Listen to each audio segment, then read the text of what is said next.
City Council meeting to order. Will you please rise with me for the Pledge of Allegiance? I pledge allegiance to the flag of the United States of America and to the republic for which it stands, one nation, under God, indivisible, with liberty and justice for all. Thank you. Would you please call the roll? Council Agency Member Francisco. Hotchkiss. Here. House. Here. Self. Here. Williams. Oops. My mistake. That would be a no. White. He didn't call in. And Mayor Chair Schneider. Here. Any changes to the agenda? Okay, public comment. I have 3 speaker slips. Gert Walter, to be followed by David Daniel Diaz, to be followed by Andrea Roslinski. I have 2 minutes up on the dais. Gert, come on up. Good to see you. It's been a little while. Oh, and there are a couple more after that. Okay. Good afternoon. Good afternoon. Thank you, Madam Mayor and members of the council. I normally come before you to pray for you, but today I just merely want to wish you a Merry Christmas. And what does that all mean anyway? Well, I think, it's almost trite to say that Christmas is much more than candy cane and mistletoe and toys and things. Of course it is. But it's even more than just warm and friendly times with family and friends. Someone said it's the birthday of Jesus, and I guess it is. But, we don't really know when he was born. Church fathers decided on December 25th, long time ago, mainly because it's the returning of light to this world. It's the time when days started getting longer. And that's fitting. It's apropos. But without knowing the context, we lose the significance of Jesus' birthday. And you see what Christians have celebrated for 2 millennia, the whole story is that we believe that God created each one of us as free moral agents with choices to make. And His Word says that we've all chosen, collectively and individually, to live independently of God. That sounds innocuous. You know, we all like independence. We all like freedom. But when we think about being independent from God, He's the source of all love and peace and joy. And we begin to lose all those attributes as more and more of us live independently of Him. So God saw our plight, and we believe He became as one of us to live with us and live an exemplary life among us. And more than that, to even die, so that we would have the choice to not live independently of God, but to become reconciled to Him. Can you wind up, please? Pardon me? Your 2 minutes are just about Okay. up. Well, so I invite you to have a Merry Christmas and respond to the gift that He's given us. Thank you. Thank you. Happy holidays to you. David Daniel Diaz, excuse me, I'm sorry about that. No, I should know better, followed by Andrea Roslinski. That's quite all right. I see a lot of it when I advocate for kids and education.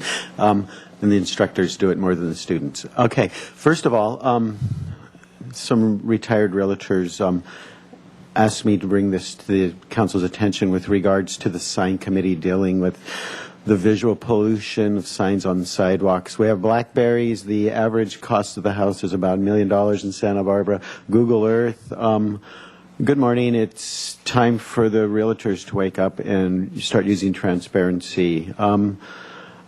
We're wasting money, political money, council money, playing this game with them. And I don't know of anybody anywhere, and I've talked to people across the country who don't use, they use BlackBerry and you know, to GPS everything, and they use Google Earth to see the houses. The locations are very easy to print on a copier if you need a map.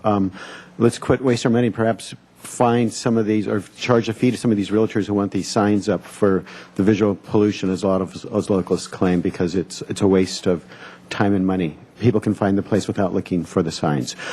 Secondly, the Las Conchas restaurant on Haley that was closed a while ago for drugs and alcohol and other activities, apparently there's a few restaurant owners who are concerned because they can't control what happens in their restaurants because they're not babysitters. And the undercover teams are specialized in this and that, and they can go around and they can make every and any nightclub look like trash. And I'll be discussing more of this about this particular restaurant because the owners really can't control the customers like any other facility that provides entertainment in our community. And so in a few weeks I'll be back to extrapolate a little more insight on what's going on there, because it's sort of like a reverse independent RICO act that was imposed upon them by the city of Santa Barbara, and hopefully this can come, we can be aware of it so we don't get sued for doing something that perhaps we shouldn't have done in the first place. Have a good day. Thank you. Andrea Roslinski will be followed by Kate Smith.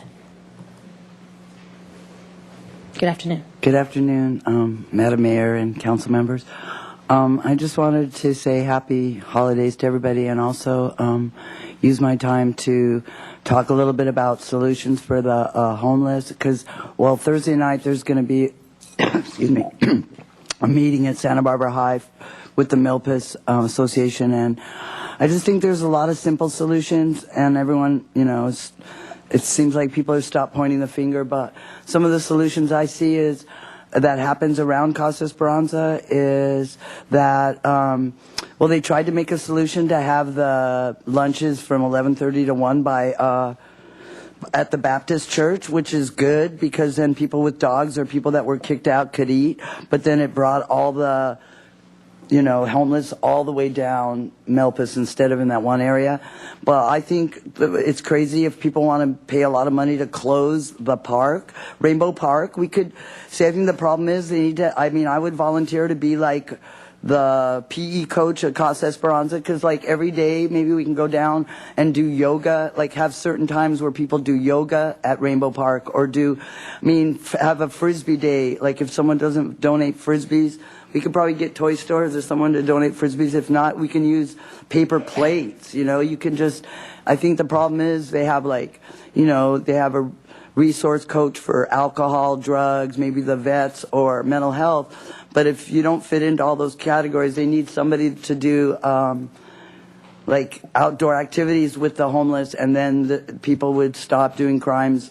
There would be less time, and we'd see what people really want to get better. And what else is my time up? And the stuff 10 with the seconds. gangs. Like, I met Matt while my son works in Montecito, and I met Matt, but hopefully I'll be able to work with Matt with Garden Nut Gangs, or just finding, because ever since last Tuesday, sometimes it's kind of scary, but that's why I wanted to meet with you by the transit center. Like, there's gang members that people come up to me and they hug me, and I think some people are ready. There's one dude that said his name was Criminal, but I don't really want to talk. If you'd like, yeah, that stuff needs to be confidential, but some people that are it's ready confidential. to You get shouldn't out. do it on the mic at City Hall. Exactly. Okay, but we can talk later if we you'd can like. talk about that stuff, 'cause Thank you, people Andrea. are coming to get healed, and I don't know how to deal with it all. Thank you. Kate Smith will be followed by Jeffrey Bard, who'll be the final speaker. Is Kate here? There you are. Good afternoon. Good afternoon, Mayor Schneider and members of the Santa Barbara City Council.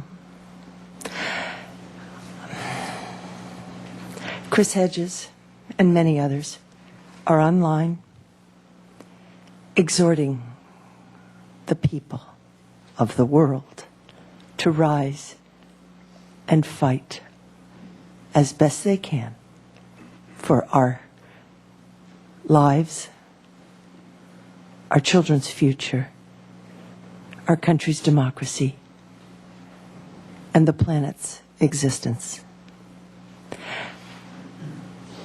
There is deep-seated and widespread school and government corruption in Santa Barbara. County Counsel Dennis Marshall, Risk Manager Rhea Romatorio, and taxpayer-paid lawyers collude, conspire, and cover up wrongdoing. There is severe and rampant retaliation against whistleblowers. Our educational system is defunct. Bill Cerrone and his cronies, with Craig Price and Tom Sneddon, created and maintained the school-to-prison pipeline, which incarcerates instead of educates the low socioeconomic sector of our youth. Michael Brown, CEO of Santa Barbara County, hit me at an April 21st board meeting, and he perjured himself at a small claims court appearance. The trial has been continued to January 5th, 2011. Santa Barbara County Government versus Kate Smith is in appeal. These are restraining orders against me that were obtained with falsehoods and hearsay. It is a SLAPP, strategic lawsuit against public participation, and a violation of Americans with Disabilities Act. My free speech court appearance, that was at the Measure S press conference, You need to wind up, Ms. Smith. has been continued to January 28th. Truth will out, justice prevails, and love conquers all in an eternal conflict against humorless arrogance, illusory prestige, brute force, and primeval stupidity. Please accept my wishes for a wonderful winter celebration. Thank you. Jeffrey Bard will be the final speaker. Madam Mayor, distinguished members of council, I had the pleasure of stopping in at a local bagel shop to reread parts of Travels with Charlie, and took note the baristas cheerfully and friendly manner served one and all. It made no difference if you were the sharp-dressed man in a slimming European suit or the overweight woman who wrapped a blanket around herself for a skirt. When the proper time arrived, staff prepared a delicious mini sandwiches of eggs and sausage on lightly toasted bagels, of course. And these were free samples, and I was not at all too proud to partake. This sample, de joie, was offered in accordance with strict egalitarian principles. Thus, also, to include the blanketed lady, who had a permanently bewildered expression on her face, which was not entirely inappropriate, and also to the denizen of the luxuriant main couch, whom had, I believe, spent the previous night huddled with his wheelchair in a doorway. It's private business. They chose compassion, and that's their right. He smiled while the waitress bowed to him with the platter of delectables perched on her fingertips. As a private business with compassionate management labor, this Santa Barbara icon captures the bohemian spirit of Santa Barbara, Greenwich Village West, the worldliness of San Francisco Haight-Ashbury, and the oceanside charm of Cape Cod right here in Santa Barbara. There are those who would replace this charming California legacy of our laid-back laissez-faire with an alien austerity model imported from Bull Connors, Alabama in the bad old days before MLK and the Freebird vibration that replaced our revered bohemian retro revivalism of salsas with jack boots and Pinochet helmets. But the real Santa Barbara is California dream intolerance, egalitarianism, liberté, equality, fraternité. Herbert Marcuse at UCLA. Keep the dream alive. Thank you. That concludes public comment. And we'll move on to the consent calendar. I believe you have some items to read. Item number 1, adoption of ordinance for state video franchise agreement with Cox Communications. Recommendation that council adopt by reading of title only an ordinance of the council of the city of Santa Barbara establishing a franchise fee, a fee for public educational and government access purposes, PEG fee, and a schedule of monetary penalties for material breaches of video franchise standards by the state video franchise holders within the city of Santa Barbara. Item number 2, certification of the election results of the official canvass for the special municipal election of November 2nd, 2010. Recommendation that council adopt by reading of title only a resolution of the council of the city of Santa Barbara certifying the election results of the official canvass for the special municipal election held in the city on November 2nd, 2010. Item number 3, update of conflict of interest code, resolution to include new and deleted positions subject to the disclosure requirements. Recommendation that council adopt by reading of title only a resolution of the council of the city of Santa Barbara adopting the conflict of interest code of the city of Santa Barbara to incorporate by reference their Fair Political Practices Commission's model code and rescinding resolution number 08-109 to add or delete classifications subject to disclosure requirements. Item number 4, 2010 to 2012 Police Management Memorandum of Understanding. Recommendation that council ratify the Memorandum of Understanding between the City of Santa Barbara and the Santa Barbara Police Management Association for the period of July 1, 2010 through June 30th, 2011 by introduction and subsequent adoption of, by reading of title only, an ordinance of the Council of the City of Santa Barbara adopting the 2010-2012 Memorandum of Understanding between the City of Santa Barbara and the Santa Barbara Police Management Association. Item number 5, Santa Barbara City Firefighters Employee Cost Sharing of PERS Contributions. The council introduce and subsequently adopt by reading of title only an ordinance of the City Council of the City of Santa Barbara authorizing an amendment to the contract between the City Council of the City of Santa Barbara and the Board of Administration of the California Public Employees Retirement System for Fire Safety Employee Cost Sharing, and adopt by reading of title only a resolution of intention to approve an amendment to contract between the Board of Administration of the California Public Employees Retirement System and the City Council of the City of Santa Barbara. And item number 13, contract for construction of the East Cabrillo Boulevard Sidewalk Project Phase 2, including recommendation E that council adopt by reading of title only a resolution of the Council of the City of Santa Barbara approving and adopting the findings required by Health and Safety Code Section 33445 for funding of capital improvements to the East Cabrillo Boulevard Sidewalk Replacement Project Phase 2. Thank you. Without further objection, we'll waive further reading. I think Andrea Roslinski wanted to speak on items 9 and 10, but I think she's left. So unless she comes in the next few seconds, anyone else need to pull anything off the consent calendar or a motion to approve the consent calendar? So moved.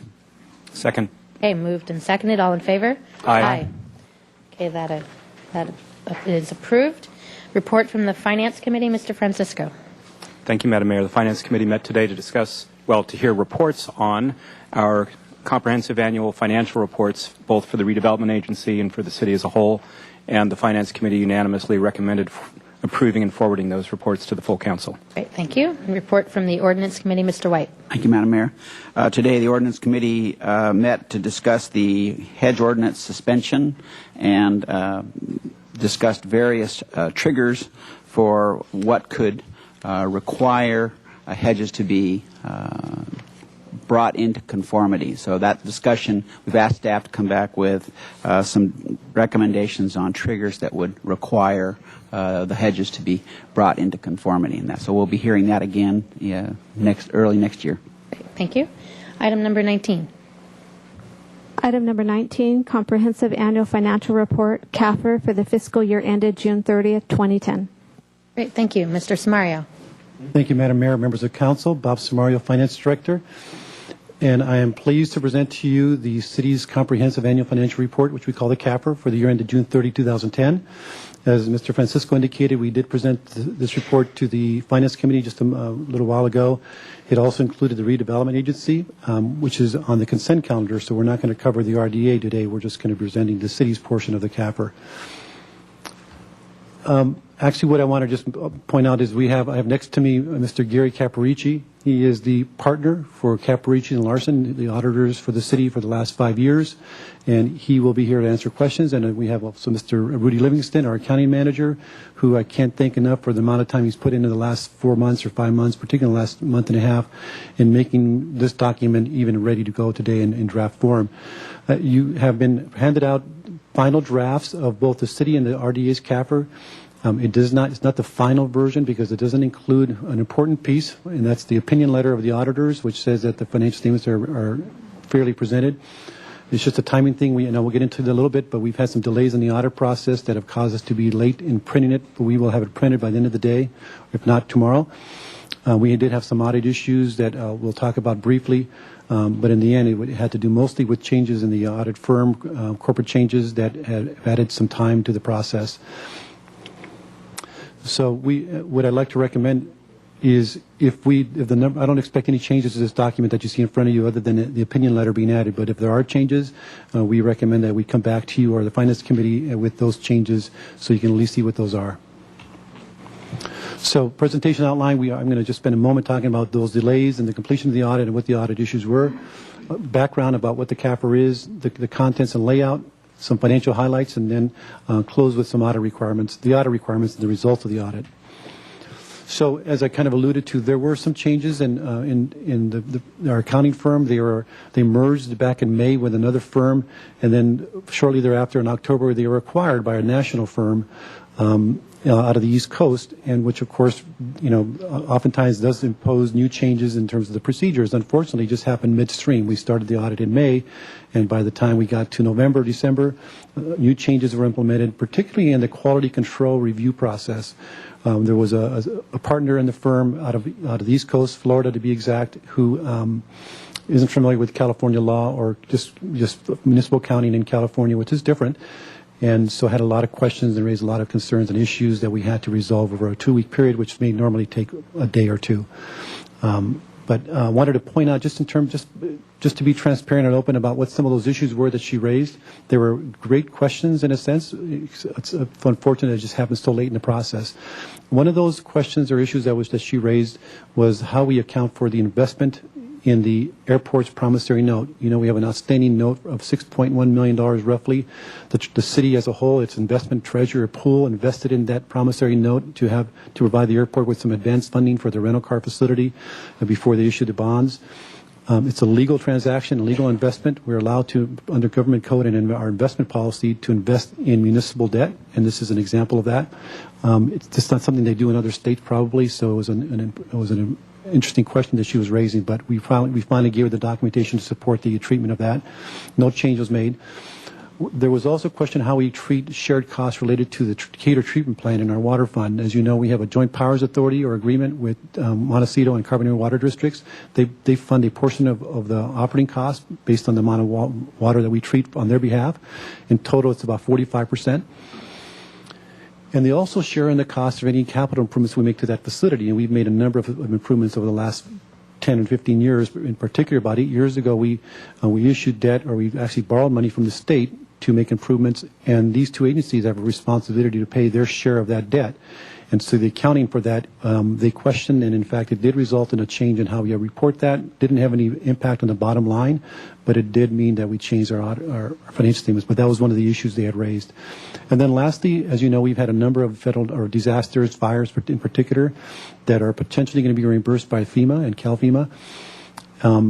Right now, the fund has a deficit because we incur the costs, we account for them separately. We have a negative cash balance, if you will, that are going to be reimbursed mostly by FEMA and CalFEMA, but not 100%. And she had indicated that we should have a receivable based on what we expect to get back from FEMA.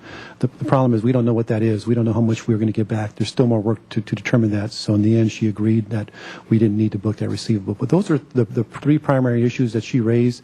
It just took a while to get through them. So that was in part the reason why we are not ready with a final copy of the CAFR today. Okay, so moving on, sort of the main part of the presentation, what is a CAFR? It's a Comprehensive Annual Financial Report, or CAFR, and we call it comprehensive because it goes beyond what is required by state law or any other purpose or our city charter. The city charter says we prepare annual financial statements, but it's really, in terms of what's required, it's a lot more basic than what you have in front of you. And we prepare the Comprehensive Annual Financial Report for a few reasons. One being that it does allow us to qualify for a GFOA award for financial reporting, excellence in financial reporting, which we've gotten for the last 20 years. In fact, a copy of that of the certificate from last year is included in the CAFR.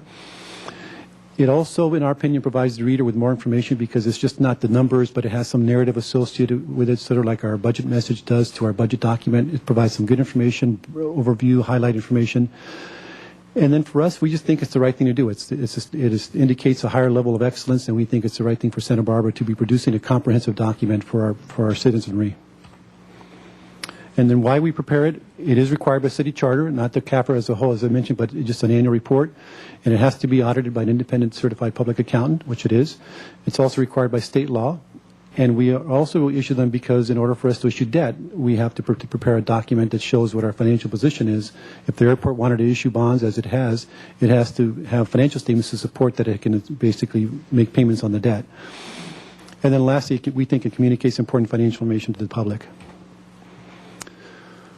Okay, so looking now at sort of the essence of the document, the primary focus, there are two. The first one is relatively new. It's looking at the city on a consolidated basis, or what we call the entity-wide basis, or reporting. Back in 2001, GASB implemented a new accounting and reporting requirement that became effective for us in 2003 that required a whole new level of reporting. It's called entity-wide statements. The focus has always been in the past of just looking at individual funds like our general fund or redevelopment agency funds and so forth and looking at the balance sheets and results of operations. But this is a requirement that says, we want to look at the city as a whole. How is it doing? But look at it not just like the way we used to, but look at it in the same way it's looked at and measured in the private sector. Full accrual accounting, looking at all its resources and really trying to determine the financial condition of the city as a whole. And then the results of operations to see whether the financial condition has improved or gotten worse over that past year. And it's a lot of work. It's designed to make it a lot more easy for the reader to understand sort of the financial position of the city, but in some may argue it makes it more complicated, but it's an entity-wide look, and it does, again, provide the reader a better sense of the financial condition of the city, whereas in the past it could not do so. And then the second primary focus is that we're still looking at the individual fund information. We're still looking at all of our governmental funds individually, the general fund being one of them. And it focuses on not so much the financial condition of the entity as a whole. It looks just like at the fund and says, how much money does it have available to spend next year? It's a measure of its fund balance. We all know what reserves and fund balance are, which is really indicative of not our financial position, but how much money can we appropriate next year to fund operations. And then, of course, it reports the results of the year. Did we generate more money to spend or less money to spend? In the proprietary funds, which are the enterprise funds and the ICS funds, the presentation is exactly the same, except we look at it on an individual fund basis, but it's still on a full accrual basis. So you've always been able to look at financial statements, for example, the water fund, and know by looking at its balance sheet what financial condition it's in. The three sections of the CAFR, the introductory section, which includes our letter of transmittal, some information about the city, economic outlook and the like. As I mentioned, we have our GFOA award certificate from the prior year included, and then other information. The financial section, which is the portion, which is the body really of the report that is covered by the audit opinion. This is the portion that Mr. Caparicci's firm focuses on. It includes, of course, their opinion letter, which we'll talk about in a moment. The management's discussion and analysis, which you think is an important part. You can look at this document and look at a lot of numbers, and it's going to make your head spin, your eyes spin. The management's discussion and analysis is sort of like the budget message. It's designed to give you an overview of how the city is done and its financial condition. And then just the basic financial statements would include, as I mentioned, the entity-wide statements, the individual statements, and the notes to the financial statements, which is about 20, 30 pages of narrative discussion that support the numbers. And then the last section is the statistical section. It's a pretty, number of pages which shows 10-year data and some miscellaneous information about the city. So financial highlights. This is the summary of one of the entity-wide statements I mentioned, the consolidated statements that are prepared on a full accrual basis. And you'll see how this differs from the old format of reporting. But you can see that it has all the assets and liabilities, net assets of the city. And net assets is nothing more than the assets minus liabilities. And if you think about it intuitively, if you were to ask you what's the measure of your own personal financial wealth, you'd kind of think about what are the things that I own, all my assets, and what are the things that I owe. I own a house, but I have a mortgage. All that, the net of all those things is what is measured. One looks to measure somebody's personal wealth, but also for an entity, its financial position. So the net assets portion of this is really an indication of the financial condition of an entity. We have organized this, or it's organized into two major columns. The first column includes all of those governmental fund activities, so the ones like the general fund for sure, but like our special revenue funds, the RDA fund, the Creeks fund, our Measure A fund, it's included within that column. The business type activities is really just nothing more than enterprise funds. So if you look at the assets here, you can see that citywide we have over $1 billion in assets. Most of that is in the capital asset category. You can imagine the assets that the city owns, not just in its enterprise funds, but the things that we traditionally don't measure. Things like streets, highways, bridges, sidewalks, all those things represent capital assets of the city that are now reflected in this statement to give the reader a full picture of all the city's resources. Down below are the liabilities. Those are the claims or debt that was financed to issue to finance those assets. You can see current liabilities, but also the non-current. That's long-term debt, bonds, revenue bonds, certificates of participation. All those total about $208 million. But again, the crux is what are our net assets? What do they look like? Obviously, a positive number, which is good. But you can see it's broken down into categories, the first of which is the amount of net assets invested in capital assets. That's the biggest number. We have some portions that are restricted for capital projects and specific projects and debt service. But the last line is what is really the unrestricted liquid portion of the net assets. That's the portion that we sort of say within an individual fund, how much is available to appropriate in the following year. So it's more equivalent to a measure of fund balance or reserves. You can see the governmental activities as $29.2 million. Most of that is in the general fund, but it also includes monies in other governmental funds. And you can see the business type activities, a fair amount of money in there. Almost all those monies, totaling 115, represent monies that are either restricted by policy, such as reserves for disasters, economic uncertainties, or capital, particularly the enterprise funds, or it's restricted for a specific purpose, like for replacement of equipment in our ICS funds. Mr. House has a question. Mr. Samario, I'm trying to follow you in the tables that are in here, and the numbers, some of the numbers, like on page 34 in the report where it says statement of net assets, same date, but the numbers, some of them are the same as what's on the screen, and other ones are different. Would you help me understand what that's about? Yeah. What it is that we had a couple of iterations in the last 36 hours, and the version that I based these tables are in the version that we issued back last week. I think we sent it you out. So the version you're looking at now includes some revisions we made that have changed these numbers, but not in substance, but just to a smaller degree. But there have been some changes. They're very similar, but there are some pretty healthy different. Like you said, 29 on the unrestricted under governmental activities, 29,196,000, and here it says 43,621,000. So it's not unsubstantial. So what? Yeah, Rudy, you have an answer to that? Yeah, actually, I have an answer. Some of it's good and some of it's not good. But as Mr. Samario indicated earlier, we've been going back and forth significantly with the audit firm in a QC process, and occasionally there have been a few different versions that have come back and forth a little bit different between the auditors and what we had previously. Because of the late nature and our desire to get a draft version out to you so you would have something, we have not had an opportunity to fully review every single one of these schedules, which is going to be happening tonight and tomorrow. So by the time we get these things issued, we will have it resolved and we will have the numbers and finalize it. I honestly, off the top of my head, I don't recall which one of those two and numbers is a little bit more. I didn't mean to ask you to get down into the weeds. No, but that's really what's happened. Part of it is that we've combined a few Excel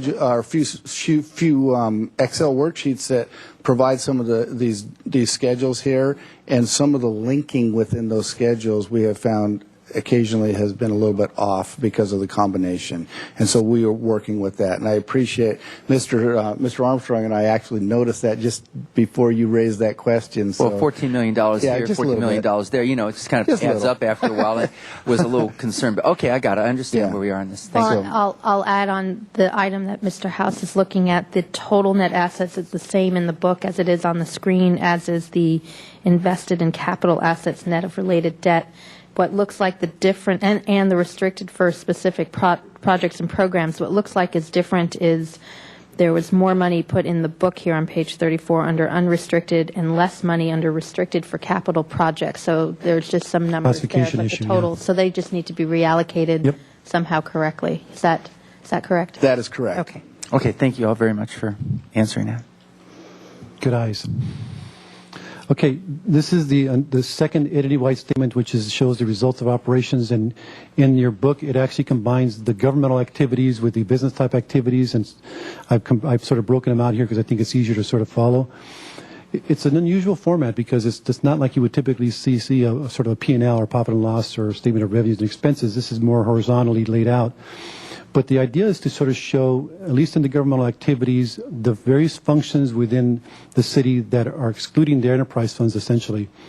And it shows the expenses, and this is not just the general fund, this is all governmental activities, the expenses of those functions along with any revenues that they generate to show a net number. And that net number, what it represents is the subsidy that is required in order to fund those programs. So, for example, I'm not just going to pick the administration. Administration costs, of course, generally don't generate a lot of revenue, and their expenses are $11.2 million, and they generate only about $1.1 million in revenue. So the net of that is $10 million, which has to come from another funding source, which is shown below under taxes. That's the non-departmental or non-functional revenues. Those are just general revenues. Same with public safety. You can see that their net subsidy is about $41.8 million when you look at their expenses and revenues they generate, and so forth. Community development also is about 20.2. So on a net basis for all governmental activities, you can see that we have essentially a deficit based on what those programs generate in revenue and what they cost of $92.8 million, $92.7 million. How that's made up, as I kind of indicated, is through taxes, $88 million, as well as other revenues, including overhead and interest and the like. Overall, you can see that we have total other general revenues of exceeding that deficit. We have $99.6 million. So by the end of the year, we actually ended up with a surplus of $6.9 million. And so earlier I mentioned, how do you determine the financial condition of an entity? You can look at a point in time, but really what's more important is look at over time, over a number of years to see is it getting better or getting worse? What's the trend? At least for the last year, we have gotten better. Our financial position has improved by $6.9 million. It's a small percentage of their overall assets, but it's still an improvement, so we're going in the right direction, at least when you look at the governmental activities. Looking at the business activities, it's organized in the same way, except it's broken out by just the enterprise funds, water, wastewater, and so forth. You could see, of course, because since those are funded from rates, that they are pretty much self-sufficient. And you can see operating revenues almost matching exactly in the total of their operating expenses. There are some individual variances there. Wastewater and water, at least on an operating basis, shows some deficits, but you can see below They still have some general revenues, investment income of $2.6 million. So on the whole, they still did better than they were last year. So we have a net increase in net assets of almost $3.4 million. I will mention that there were a couple of funds, in particular the golf fund, that this past year did realize a real loss. As you know, their rounds are way down. They have been since they started construction, which was coincided with the economic downturn. So this past year, they lost about $350,000. I think this year they're looking a little better. Okay, now we're looking at the individual funds, and we're really just going to focus on the general fund, the balance sheet, and I'm not going to go into the details, but what I wanted to point out, as I did in the Finance Committee meeting, is that when you look at the assets, you can see that you see nothing in there that relates to capital.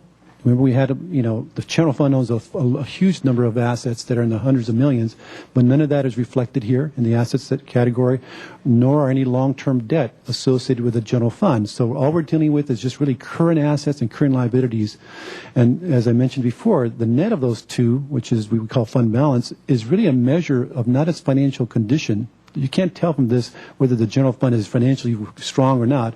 All you know is how much money does it have available as unreserved, undesignated monies that it can appropriate next year. And you know that $19 million, it basically represents our reserves pursuant to city policy for $15 or $16 million being, I think, 16 for disasters, $2 million for economic uncertainty, and about $1 million for capital.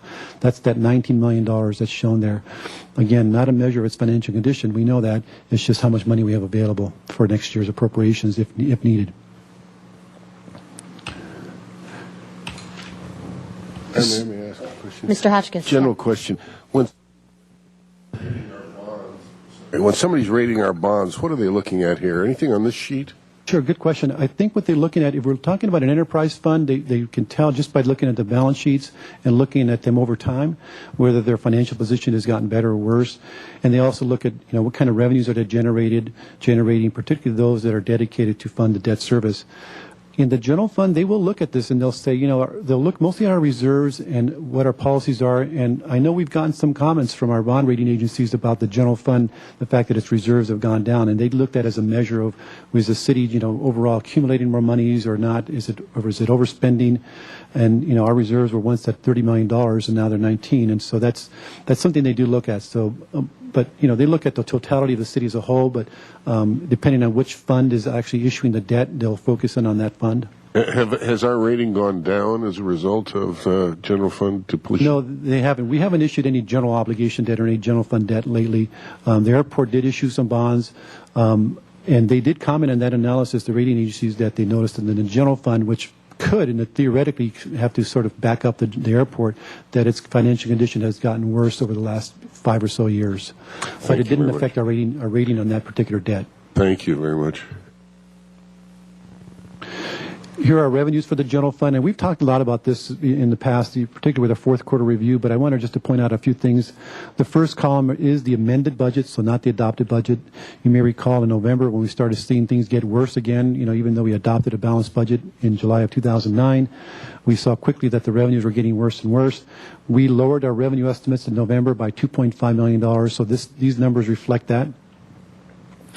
Still, we came in under budget after that amendment by about $563,000. The biggest variance was in sales taxes as well as property taxes.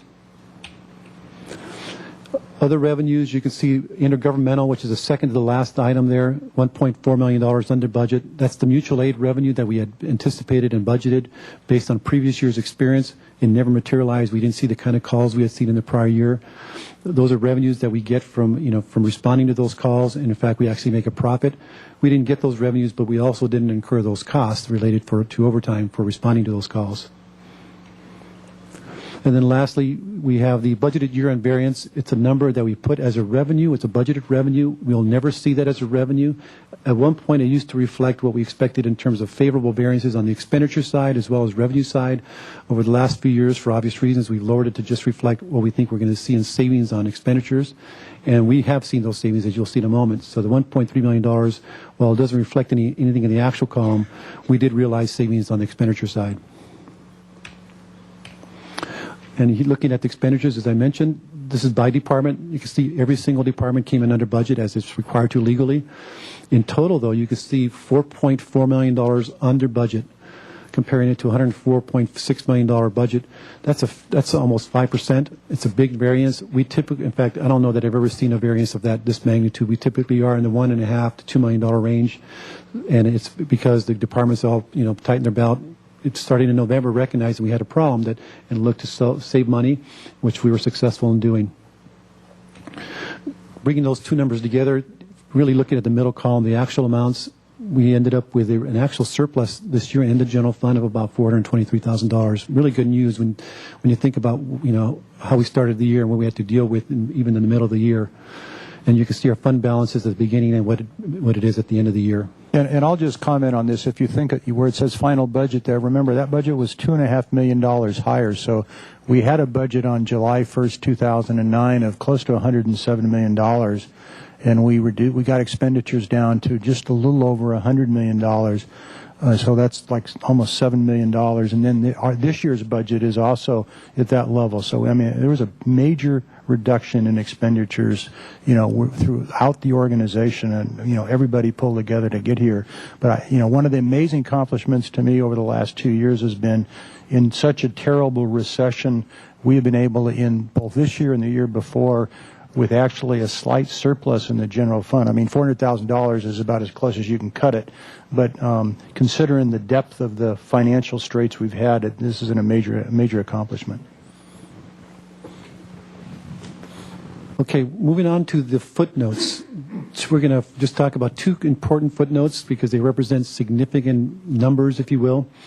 And I'll preface it by saying that what we're going to be talking about just in the next couple moments represent liabilities that essentially are not reflected in any of the numbers that we just talked about, whether in the entity-wide statements or individual fund basis. We're not reflecting any of those liabilities there. These are just purely footnote disclosures that are required by accounting standards. This is the footnote 9, which relates to our retirement plan, as you know, for CalPERS. And as you also know, we have 3 plans for miscellaneous, one for fire and one for police, and it's organized in that way. And I'm just going to kind of walk through the columns just to kind of tell you what they mean. The first 2 are related. This data is what we're required to present in this year's financial statements for fiscal year 2010, but that's really misleading because all this data is based on a valuation done by PERS as of June 30, 2007. They do it, it takes them about 4 months or so to do so, but it's based on data as of June 30, 2007, 3 years ago, more than 3 years ago as of today. It obviously doesn't reflect what's happened in 2009 or even 2010 at PERS. PERS sustained about a 40% loss in its assets, which we know we've talked about. It's going to have an impact starting next year on our PERS rates. None of that is reflected here, so that's important to recognize. This column is what we call the accrued liability.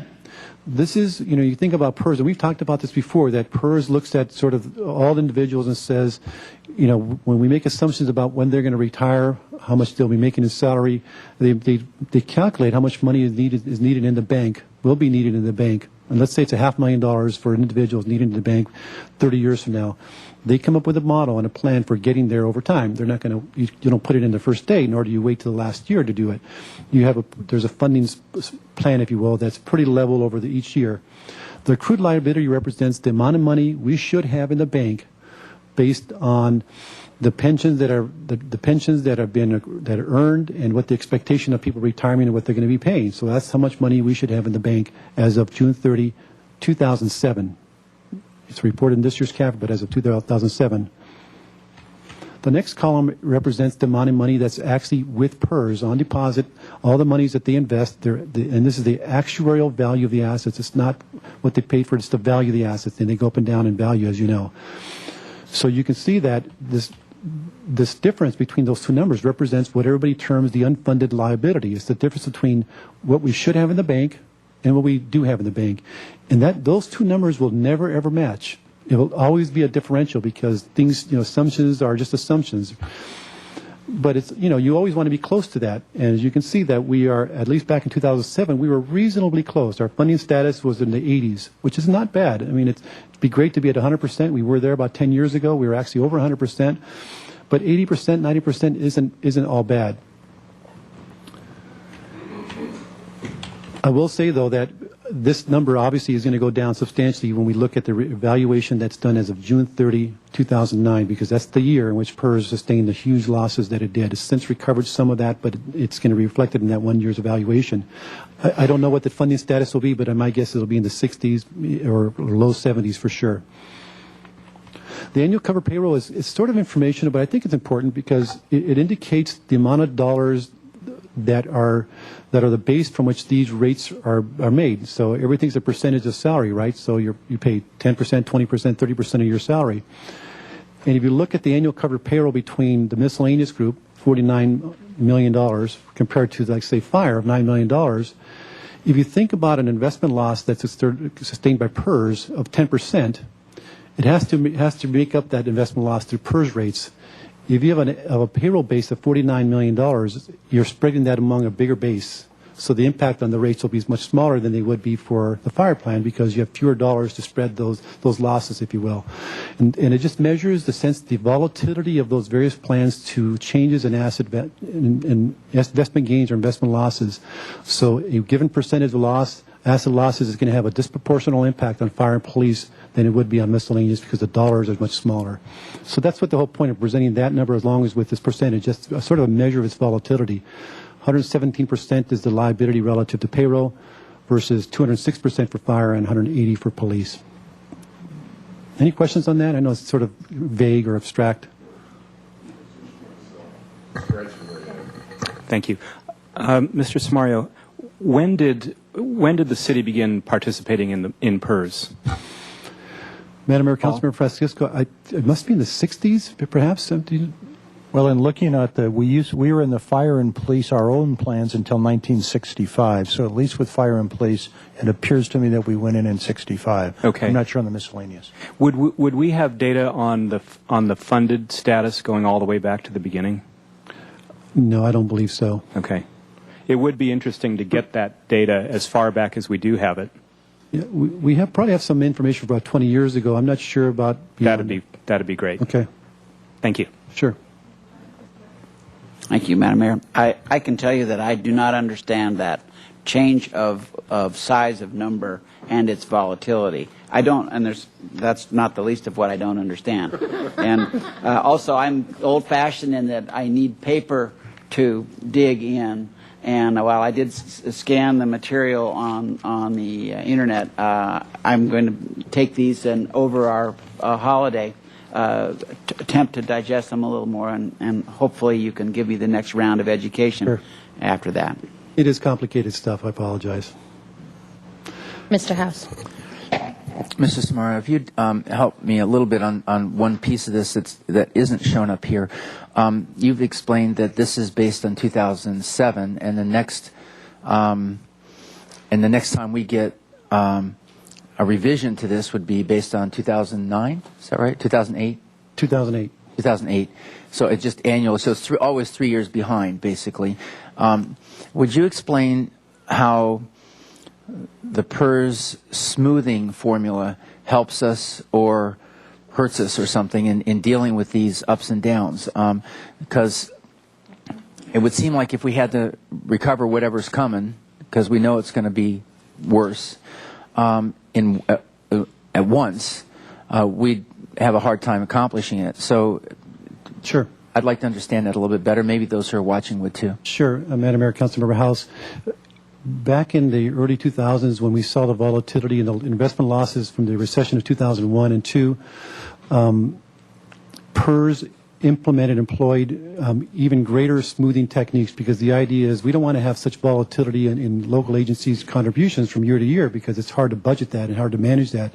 And they've always historically had some smoothing techniques, but after 2001 they recognized that they probably had to do a little more, so they implemented more smoothing techniques. So if you have a big loss, relatively big loss in 1 year in your assets, that's not going to be reflected over the next year or 2 or 3. It might be spread over a 15-year period. And they recognize that the next year you might have an asset gain or an investment gain, and then that gets smoothed over 15 years. So you always try to get that sort of more of a smoothing impact, but still arriving at the goal of funding your pension. Unfortunately, those smoothing techniques didn't ever contemplate what happened 2 years ago, because those are losses that are well beyond sort of the parameters established from these smoothing techniques. But what they have done is they implemented an approach that is going to be addressing these losses in 2009 such that they're going to spread most of those over a 3-year period. Starting next year, we talked about that. So in 2009, always 3 years in arrears. So in 2012, we're going to see the first impact of those losses in our rates over a 3-year period. And we've talked about this. Those rates are going to go up somewhere in the order of 25 to 40%. Not the rate, but the percentage growth, if you will. Or in the general fund, we'll be paying somewhere closer to $19 million relative to $15, which we're paying today. So we're going to see that there's some portion that they are going to allow to be spread over the normal 15-year period, but most of that is going to be spread over a 3-year period because it's just so big. And mathematically, I don't think if you just use the typical smoothing techniques, you'll ever catch up. Well, just to stay with that for just a second. So the losses that you're talking about, the investment losses, I think, is the main source. It's not like we didn't give them the money that we were required to give them for the payroll. It was that the expected earnings on that money based on investments by PERS didn't achieve their goals. That is correct. Is that the proper way to say it? I think. Okay, good. I just wanted to be sure. So we've been doing our end of the bargain, and then the market somehow has failed to meet expectations. That's correct. Thank you.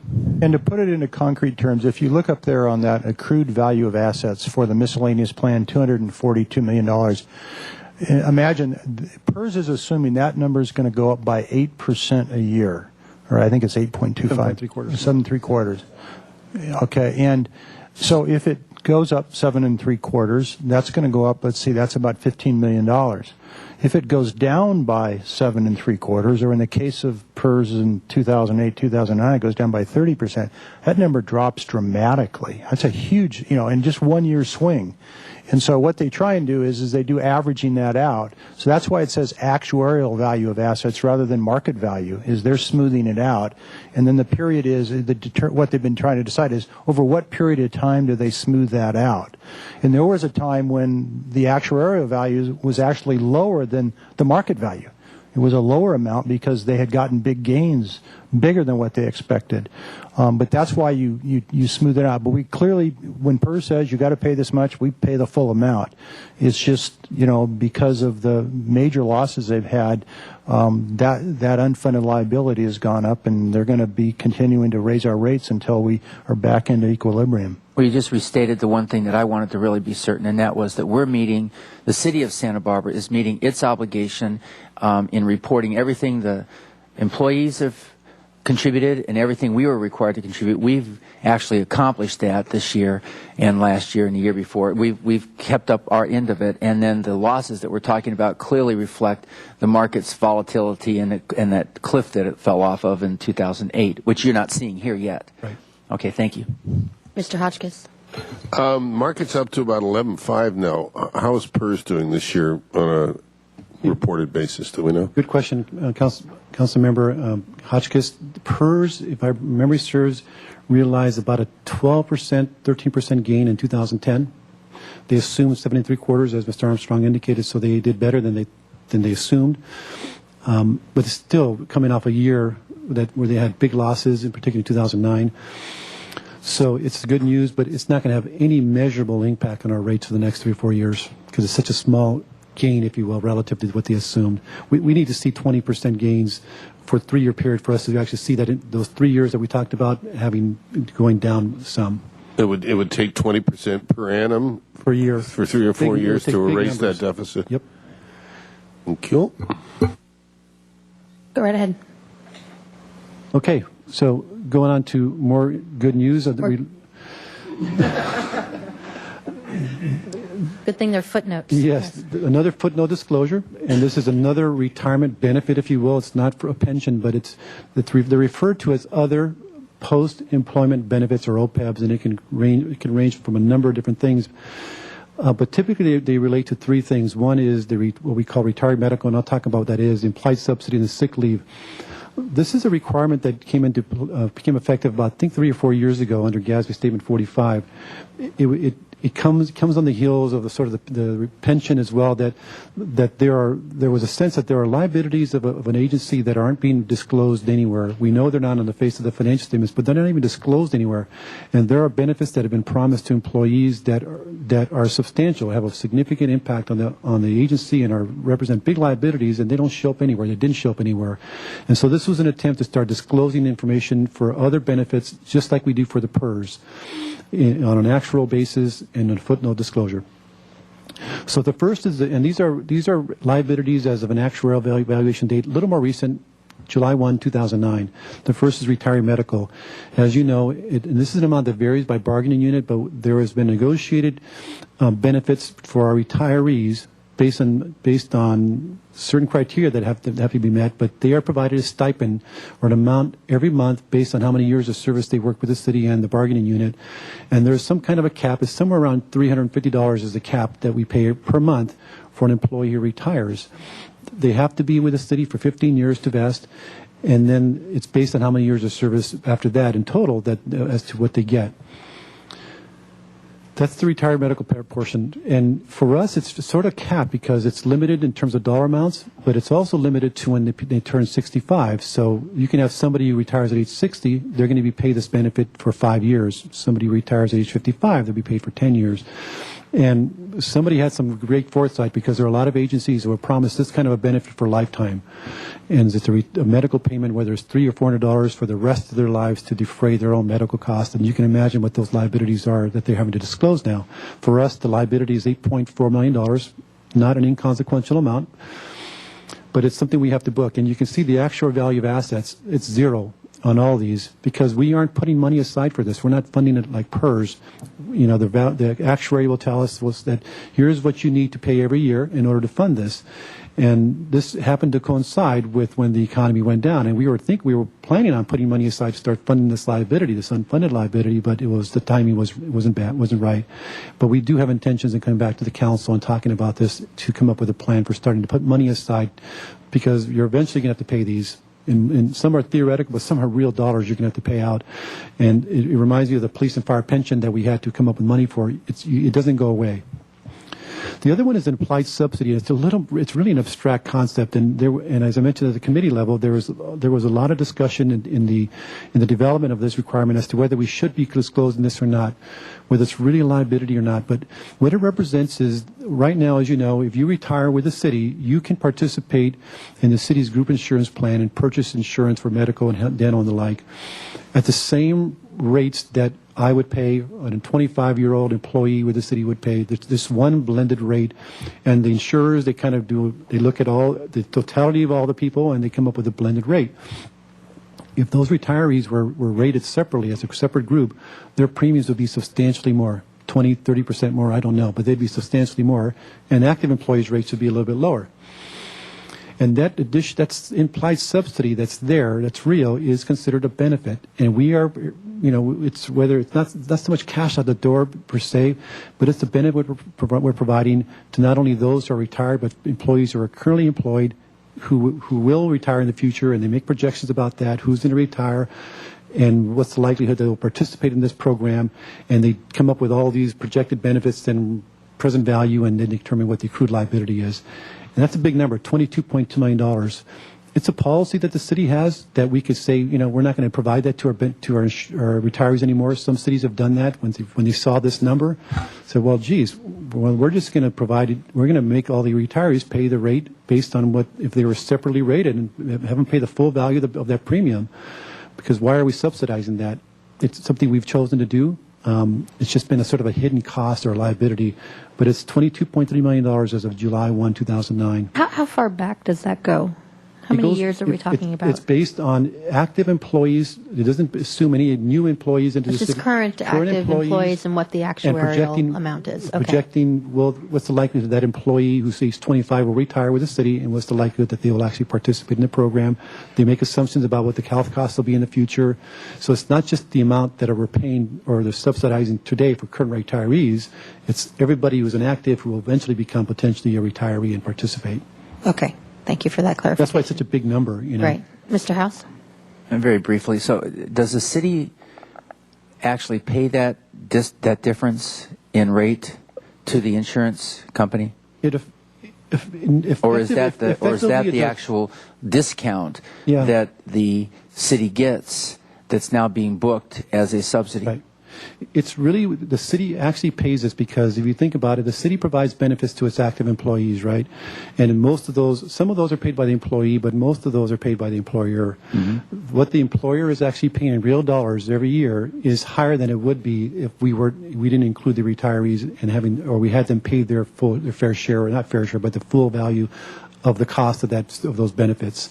So the city would incur a smaller cost. So it does have an impact on a real dollars out the door of what we're paying every year. I see. So what the retiree is paying doesn't cover the full cost, right? And the city picks up that difference, and that's what's being booked here, right? And I'll give you an example. Let's say that if we were to value or rate the retirees separately as a group, mm-hmm. obviously more claims, more medical issues as you get older, of course.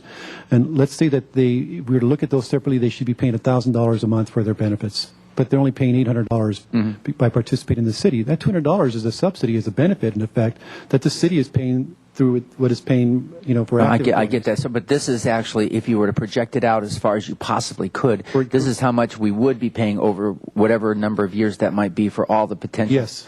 Okay, got it. But in reality, on an annual basis, it'll be some fraction of that because it's just whatever it really is in this year. That's right. Okay, thank you. And it's also a theoretical number because we pay a fixed amount for each employee based on MOUs. So we've negotiated with the employees that we'll pay so much towards your medical. It's a fixed dollar amount.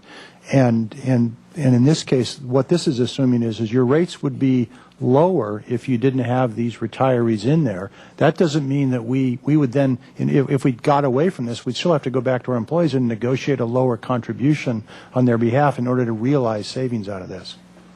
Mr. White. Thank you, Madam Mayor. Do you estimate what that annual cost is to fund the? Yeah, Madam Mayor, Councilmember White. When we do an actual evaluation, we hire a consultant to do this every 2 years. It's done biannually. They give us not only what the accrued liability is, but what they call the ARC, the annual required contribution, just like what PERS gives us every year, which we actually pay.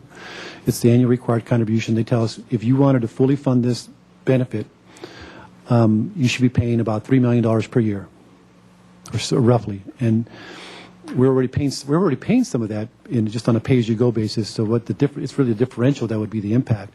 We may be paying about $1 million of that. I'm just doing gross numbers, but what we should be paying is about $3 million per year. But they tell us that number in the consultant's report. Okay. Okay. I'm just going to go quickly through the audit requirements and approach. And I know Gary covered this at the Finance Committee. I'll go through this quickly. The purpose of the auditors is two things. One is, high level to express an opinion as to whether the financial statements of the city are fairly presented. It's important to recognize the auditors don't look at every single thing we do, all the transactions. It's really, are they materially presented, or fairly presented in material respects. So it's just looking at big dollars. It's not to say there's not a $5,000 error somewhere, but they're looking at the big numbers. But what I think is most important is that they also actually look at our internal control systems. They review to make sure that we have internal control systems and procedures that ensure that, first, that money doesn't disappear inappropriately, but that the financial statements are presented fairly. The city, however, is responsible to make sure the financial statements are prepared in conformity with GAAP and are fairly presented. It's not the auditor's responsibility. They're just issuing an opinion. And it's our responsibility to make sure we maintain internal control systems, and that's the Finance Department's role, to make sure that people are doing things so that there's double checking of numbers, things are being reviewed and approved and so forth, to make sure that the financial statements are prepared accurately. And it also means that we have to maintain internal controls to ensure we're in compliance with laws and regulations, which is equally as important. We're also responsible for making all the documents available to the audit, and also for designing and implementing internal controls to prevent and detect fraud, which is a little more difficult, but we do have policies and procedures that will help us in detecting fraud if it ever were to occur. In terms of the audit approach, they do a lot of planning up front, but the first thing they do, really, in my opinion, that's important is they assess the city as a whole in terms of its internal control environment. There are cities, when you walk in, you can just tell things are kind of shaky here. And I was an auditor before. You walk into a city and you can just tell that we're going to have to do a lot of testing here because the finance director is in charge of the whole everything, investing, accounting, and he's a one-man shop. You're going to have to do a lot of testing. With the city of Santa Barbara, and I know Gary can speak to this, I presume that when they come in here, they can see that we have a culture, an environment that promotes and supports internal control systems and procedures, and that's the first thing they do and make that assessment, and that dictates then how much work they have to do in terms of actually documenting and looking at transactions. The better sense they have of things, the less they have to do. If things just look really suspect, they're going to be testing a lot more transactions. So that's phase 2 for them. And then the next phase is, based on what they've assessed, is to actually validate the amounts and disclosures we have in our financial statements. And then lastly, they also assist in the financial reporting side of things. And as you know, and it's not included in this yet, but it's going to be received, and it's their opinion letter, which states that the city's financial statements present fairly, in all material respects, the financial position and results of operations of the city. Other things that the auditors do is they meet with the Finance Committee chair to review the audit progress. They found no disagreements with city staff, city management. They didn't identify any material weaknesses, which is good, or significant deficiencies are in internal controls. No indications of fraud or inappropriate activities. And they also identified no findings or questioned costs. With that, appreciate your patience, particularly those on the Finance Committee. I'd be happy to answer any questions. Questions from the council? I don't see any public speaking slips either. Mr. House. Mr. Samar, I just want to really thank you for the way you presented this today. And this can be daunting for the layperson, and the numbers are large, and it can be very complex, the footnotes and trying to understand, what they're really saying and that kind of thing. But I just want to report back as somebody who's not on the Finance Committee, so I don't get a chance to be in those discussions, how clearly and succinctly you've presented this material to us, and I really do appreciate that. And it gives a sense of, as a policy member of a policy board, and really we have this fiduciary responsibility where we need to make sure that when we accept a report like this and approve it, that we feel confident in it. And I'm just reporting on my own for my own self that I really do feel confident in the numbers and the way that it's been reported. And I believe that for anyone in the public who would like to really understand and have an idea of where we stand at this given moment, June 30th, 2010, that they would also have that same kind of confidence, and any questions could be readily answered, and just like I asked earlier, the differences between these tables and the ones, so that it's understandable and approachable. And I know that up until today, we've had many people who questioned even the veracity of the kind of information that was part of our discussion at the end of the year and until now. But this would be a moment where they could really look and get the answers that they would need to the questions about our financial health. So, and I know it takes a lot of work to get to that point, to be able to present it to us that way. So it's just a note of appreciation to you, and so thank you very much, all of you, for packaging it this way. Madam Mayor, if Yes, I could, Mr. Livingston, you're still awake. You've been up many an hour. It's been a tough time here, but it's good. Mr. House reminded me of something that we wanted to bring up, that once these financial statement, once the CAFR is finalized and we've got the printed version available for council members, we will be posting that on the city's website. So anybody in the public that would like to look at the financial statements, it will be easily available for anyone, or they could stop by and we could help them out also. Great, and thank you. And thank you for your extra work for many hours, day and night. We need a motion to approve this, or is it contingent on the final document? Or we can just go forward, because if there's anything material, you can come back to us. Is that right? Madam Mayor, I'm prepared to make a motion. Sure, go ahead. Madam Mayor, based on what I just said, and hopefully the rest of the council will agree, I move that we accept the comprehensive annual financial report for the fiscal year ended June 30th, 2010. I second that. Okay, motion and second. Thank you very much. All those in favor? Aye. Okay, that passes. Thank you. Okay. The look on Mr. Livingston's face, by the way, right there. I wish the camera was facing that way. There you go, it was Tony. really Right there. very precious. You deserve the holiday break, right? Absolutely. Any council member committee assignment reports before we go to closed session? Coming up. I'll just mention Thursday's SB-CAG meeting. We will be reviewing again the funding options for both the Cabrillo Bridge underpass and the Salinas Street 101 project. So that's just on the agenda coming up on Thursday, just so you know. Okay, we have a number of closed sessions. Cindy, why don't you read those? Items 20 through 25, conference with legal counsel, pending litigation, potential litigation, and conference with labor negotiator. I don't believe we'll have anything to report out, but we should be back approximately by 4 o'clock, depending on how long it takes to get through all the closed sessions. So we'll see you then.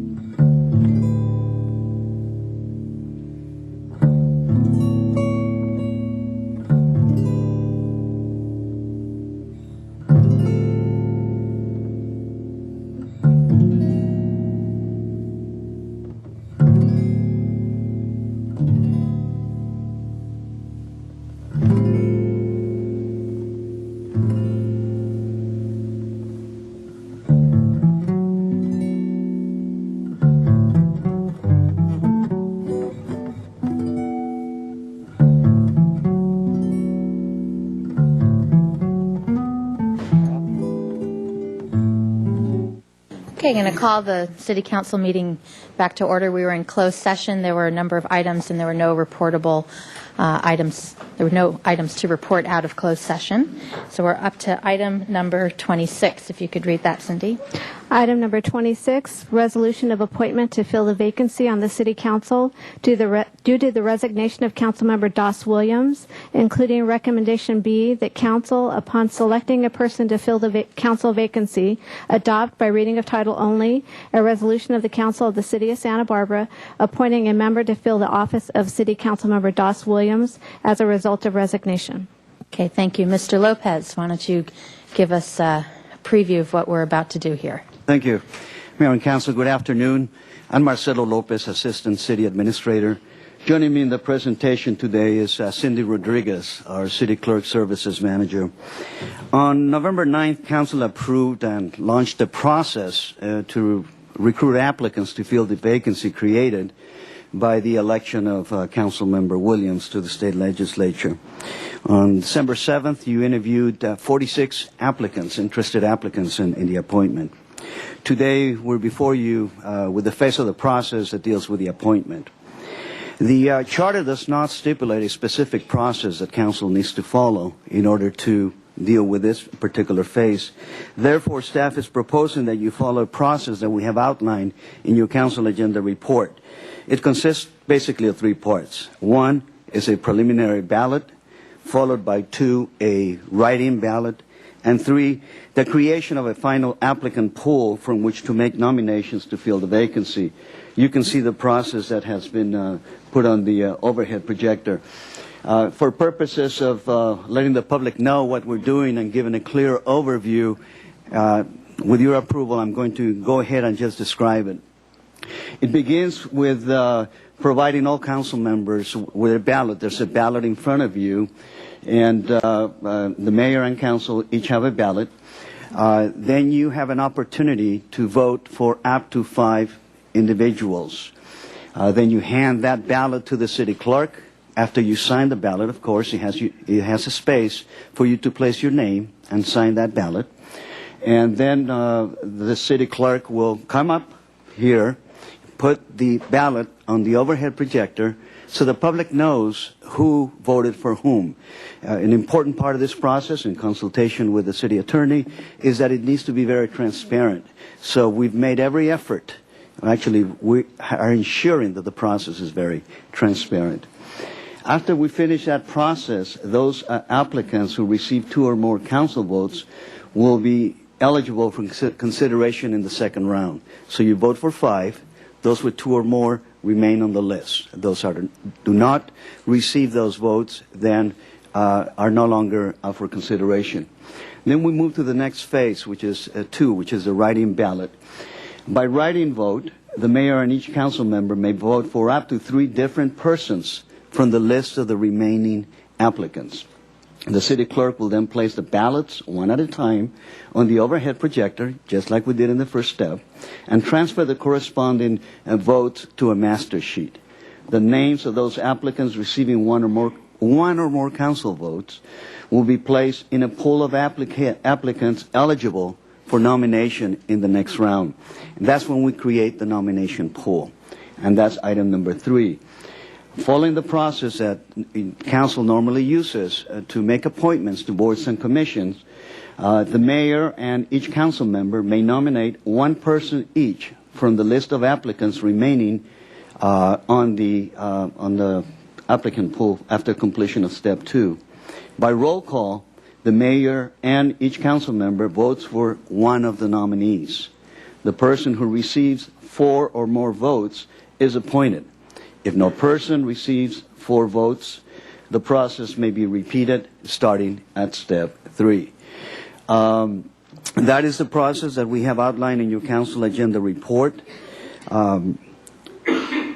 Assuming that the council makes a selection today, the city clerk is ready to administer the oath of office today and present a formal certificate of election or of appointment,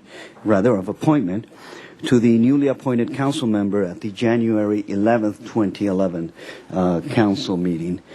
That is the process that we're recommending. It's very transparent. It complies with the recommendations of the city attorney. It is a process that we put together that we think is rather simple, easy to follow, and is very systematic. Okay, thank you, Mr. Lopez. Any questions from my colleagues about this? Mr. Francisco. Thank you, Madam Mayor. Mr. Lopez, suppose in Section 3C, more than one candidate receives 4 or more votes. What happens then? My assumption at this point is that once you get to 4, you're going to stop there unless you decide to move forward. I think it would be a roll call, and you're just voting for the one person, one nominee. So there can't be more than one individual that could get 4 votes. It's like boards and commissions. If there are 3 nominees, we do a roll call. You don't say yes, no on each. You're just saying which one you want. And anyone who gets 4 votes would get it, just like we did last week with boards and commissions.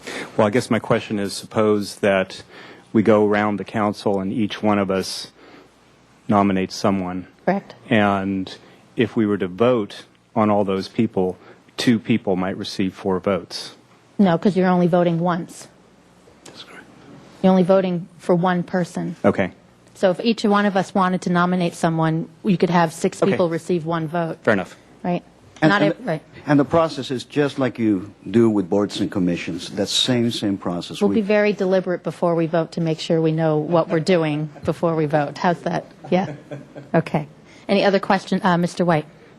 Oh, sorry, Mr. Hotchkiss. Yes, Madam Mayor. How do we determine who's going to, or the order of nominations after in step 3C, I think we call it? Madam Mayor, Councilmember Hotchkiss, we have a process similar to the roll call process, so we will begin in alphabetical order, beginning with Francisco for the first round in step 3. And then if that particular nomination those nominations don't receive 4 majority vote, we'll go to the next round, and that'll start with Hotchkiss. So it'll rotate so that during each round, a different person is going first. So if I understand this right, Mr. Francisco in this instance would say, I nominate Joe Blow, and then at that point we would vote on that individual? No, we would ask for all nominations. I see. Are there any other nominations? There might be 1 to 6 nominations. Okay. And we would vote on the one that you want, just like we did last week with the boards and commissions. There does not have to be 6 nominations. Maybe there's only 3 nominations or 2 nominations. But let's say we have 3 nominations. We start voting on the first one. If that first one gets 4, that does it. We'll go through the whole roll call to see what the vote is. Right. Okay, so that's why Mr. Francisco's point is not possible. Couldn't be 2 people with 4 votes, because the minute you get 4 on one, the process is over, correct? You're only voting for one person in step 3. We'll see how it goes. Right? Maybe just to clarify, I think what Cindy was referring to is the order of voting. Everybody will be able to nominate somebody, and it'll be the mayor's decision to choose who she wants to accept the nomination from. But then the voting will be first with Councilmember Francisco, and then she'll go through. And then if you're not able if somebody doesn't get 4 votes, then she'll change the order. The clerk will change the order. Madam Mayor, if I could just add one other thing. During the nomination process, each council member will be provided an opportunity to nominate one person. So once the nominations, as you mentioned, up to 6, then we'll go to the roll call, and we'll do the roll call just as our city administrator mentioned. And you're not required to nominate That's someone. If correct. someone else nominates someone you're interested in, then you could just let that nomination stand. Right? Mr. Lopez, anything else? Any other questions from my colleagues up here? We'll go, and we can go over what we're going to do as we go through each process. Okay. So the first step of the process, there is a ballot in front of you. Well, before that, I do want to see if there's any public comment on this before we. So if there is any public comment, now would be the time to do it before we vote. Okay, I have one public comment. Jeffrey Bard, you have 2 minutes. Madam Mayor, this comment is not on the procedure. It's on the agenda item of the council selection. May I proceed? They're both one and the same, so go ahead. Okay. As you know, I'm a community activist with numerous organizational affiliations, notably in environmentalism and homeless rights advocacy. And in this capacity, issued a communique under the name of CalFrag, which stands for Californians Preventing Human Rights Abuse by Government, which is primarily an end of homeless rights advocacy that is willing to carry on the tradition of Mitch Snyder should we go back to the past.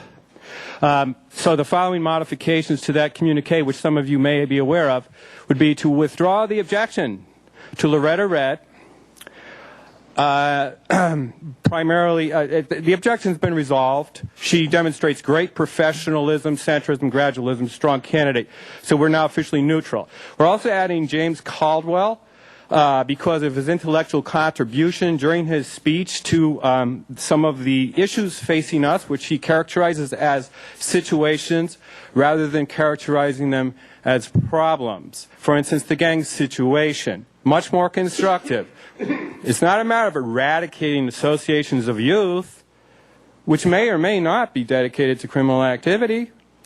It is a matter of dealing with the situation. And also, they exist in a matrix of other problems, such as education, lack of education, housing, transportation, jobs, the interest rates, and so forth. And it's commendable that David Pritchett and Paul Berenson also addressed the primacy of the youth situation or the youth issue in this town. Let's not lose sight of that. And as per the communique, the strongest recommendation is for any candidate from the Chicano-Mexicano community. You need to wind up, please. Thank you. Any other public comment? Okay, I'm closing public comment on this item. Okay, round 1. So you just check. I think you put a check up to 5 and then name and signature and hand it in to the clerk. Mr. Lopez, anything else you want us to? Nope. Okay.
Total would be 29. Okay. Let me take the first This one? 'Cause this one's got it. Okay. This is not a very high-tech process. It's actually very manual, but it's very visible and very effective. I think you'll find amusing the simplicity of it all. So I'll start with, I just picked up a ballot at random, and this is for Frank Hotchkiss. And he has 5 votes for Sharon Byrne, Randy Rouse, Loretta Red, Sheila Lodge, and Kathy McCammon.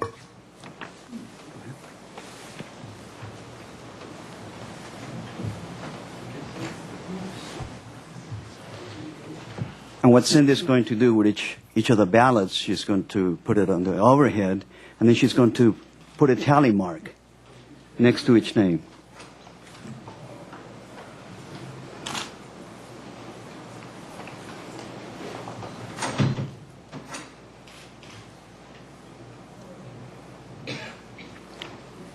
Of course, with so many people in the audience, should we place the mark in the wrong place, we're going to hear, oh, wait a minute. So.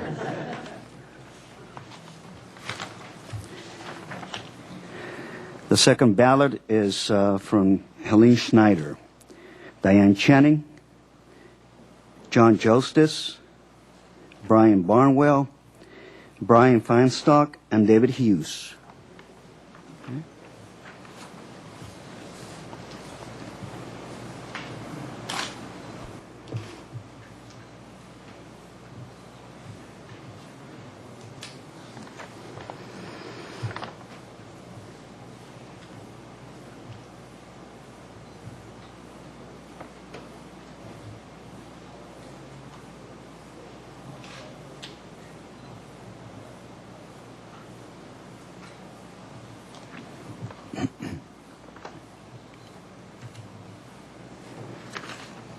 Okay. The third ballot is from Councilmember White, and it's for John Terrell, Diane Channing, John Justice, Brian Barnwell, and David Hughes.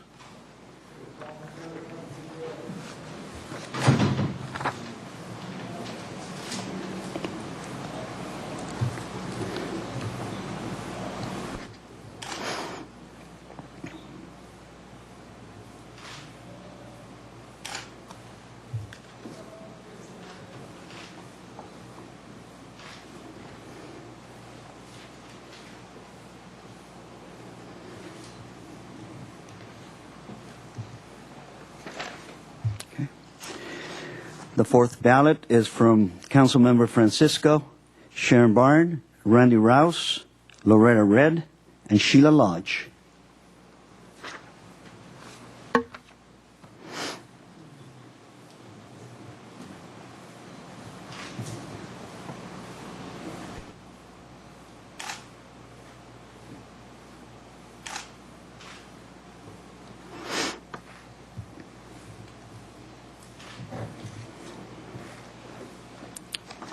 The fifth ballot is from Councilmember Self, Sharon Byrne, Barbara Matthews, Randy Rouse, Loretta Red, and Sheila Lodge.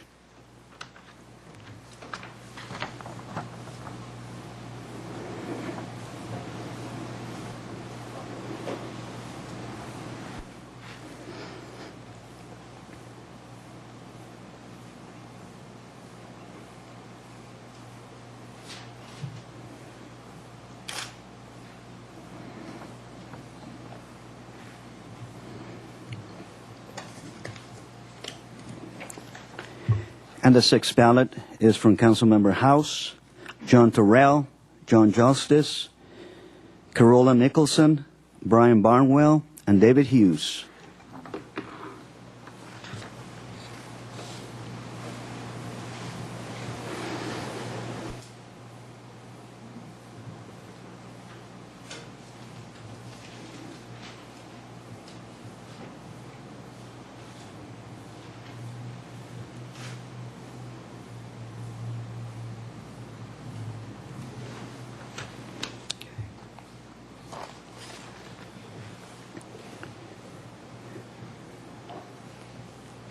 What Cindy's doing right now is marking the number of tallies, and as you know in the process, it's recommended is that those individuals who receive 2 or more votes would then be considered to be voted upon on a write-in ballot.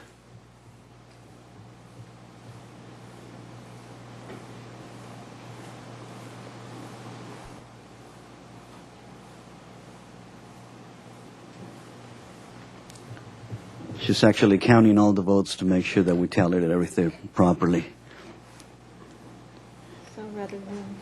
Madam Mayor, rather than having 30 votes, since we had one council member that only voted for 4, it's 29. So our count adds up, and you may think this is pretty tedious, but this is a very important part of the process for the city clerk. They're very methodical in what they do, and we want to make sure that all the numbers are correct.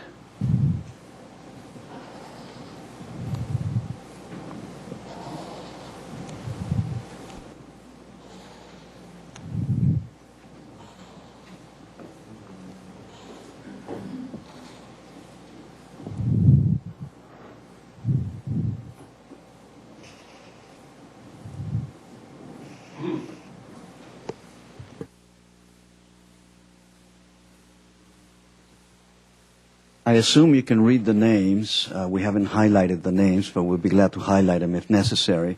But at this stage now, what we would ask council to do is to take your write-in ballot. And those individuals where you see a pink highlight, you can choose one of those names, put those names on your, no more than 3 names on your write-in ballot, and then I'll collect them and I'll follow the same process with Cindy.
I failed to spell Markowski correctly. I hope that people will forgive me.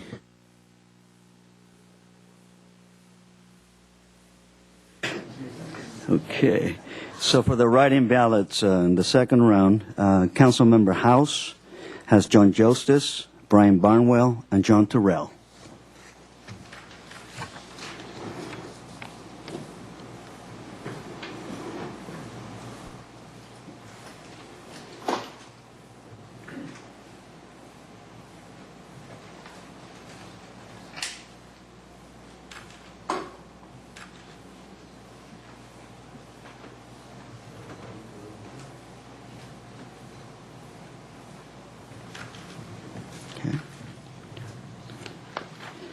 From Councilmember Hotchkiss, Sharon Byrne, Sheila Lodge, and Loretta Red.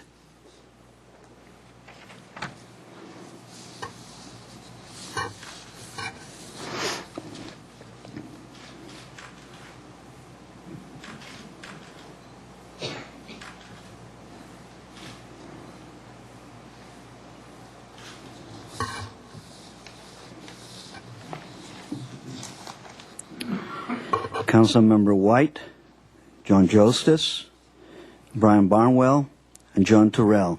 And if you can accept my accent, I can accept your spelling.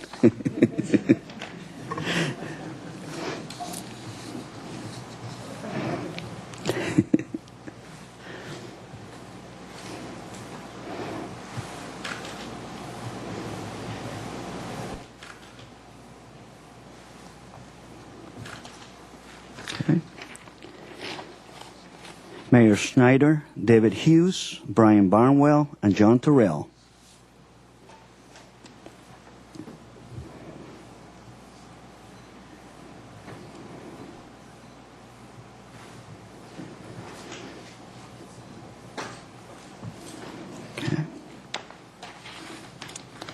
Councilmember Self, Sheila Lodge, Sharon Byrne, and Loretta Red.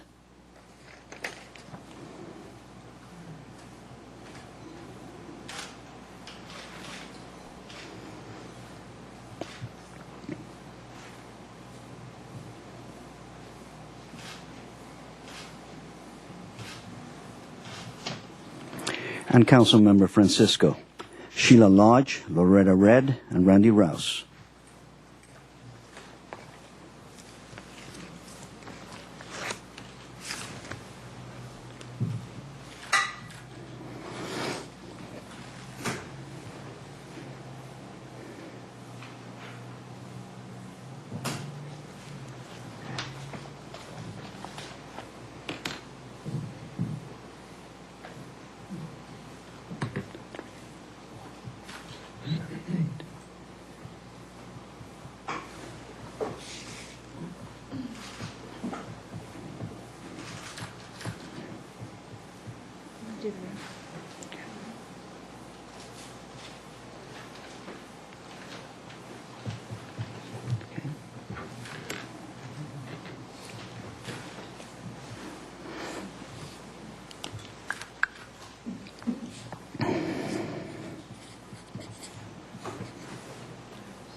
Justice, we have Red.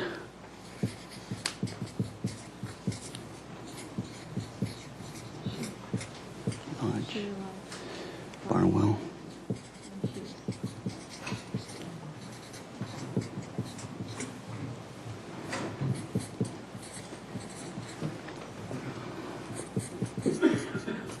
Okay, I'll spell correctly.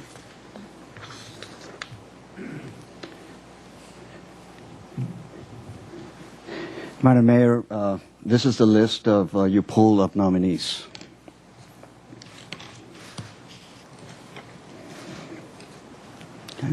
Okay. Now and then there were 8. Okay. So what we would do now is see if there are any nominations from my colleagues of who'd like to pick one of the 8, and then we can see if there's. Then we'll do a roll call. So are there any nominations of the 8? Nominate Lodge. Nominate. Okay. Any other nominations?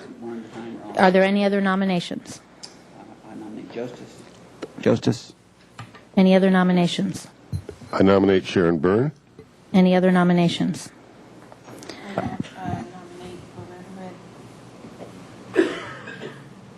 Madam Mayor? Yes? Nominate Barnwell. Okay. All right, I'm gonna leave it at that. So we have 5 nominations. So what we would do is do a roll call, and you'd vote for the one person that's been nominated. So you have a list up there.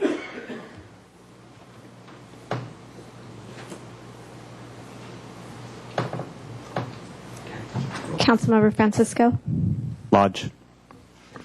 Hotchkiss, Lodge. that was correct. I apologize. House, Justice. Excuse me, Justice. Schneider, Barnwell? Self,